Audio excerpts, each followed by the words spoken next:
এই ভিডিওটোত আমি আলোচনা কৰিম ঐতিহাসিক ৰংঘৰৰ বিষয়ে লগত জড়িত ইম্পৰ্টেণ্ট কেইটামান কুৱেশ্যন। প্ৰথম কুৱেশ্যনটো হ'ব ৰংঘৰ ক'ত অৱস্থিত? ইয়াৰ উত্তৰ হ'ব শিৱসাগৰ চহৰৰ পৰা 3 কিলোমিটাৰ আঁতৰত। 2 নম্বৰ কুৱেশ্যন এছিয়াৰ প্ৰথমটো পেভিলিয়নৰ নাম কি? ইয়াৰ উত্তৰ হ'ব ৰংঘৰ।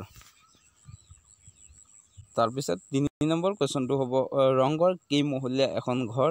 ইয়াৰ উত্তৰ হ'ব দুমহলীয়া পকী ঘৰ। 4 নম্বৰ কুৱেশ্যন ৰংঘৰ কোনে নিৰ্মাণ কৰিছিল? ইয়াৰ উত্তৰ হ'ব স্বৰ্গদেউ ৰুদ্ৰসিংহই। স্বৰ্গদেউ ৰুদ্ৰসিংহই কাঠ আৰু বাঁহেৰে নিৰ্মাণ কৰিছিল। ইয়াৰ পিছত 5 নম্বৰ কুৱেশ্যন হ'ব ৰংঘৰ কোনে শিল আৰু ইটাৰে নিৰ্মাণ কৰিছিল? ইয়াৰ উত্তৰ হ'ব স্বৰ্গদেউ প্ৰমত্ত সিংহই।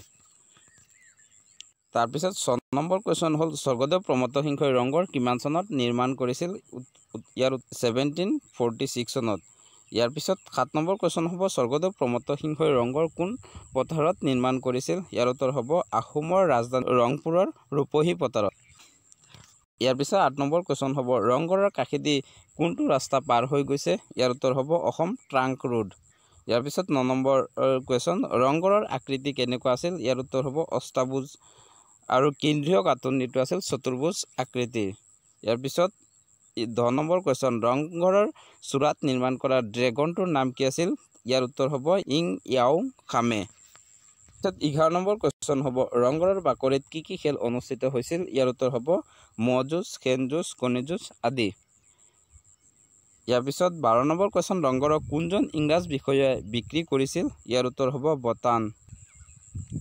ইয়াৰ পিছত 13 নম্বৰ কুৱেশ্যনটো হ'ব ৰংঘৰক ইংৰাজ বিষয়া বতানে কাৰ ওচৰত বিক্ৰী কৰিছিল? ইয়াৰ উত্তৰ হ'ব কেৰকন আলীৰ ওচৰত।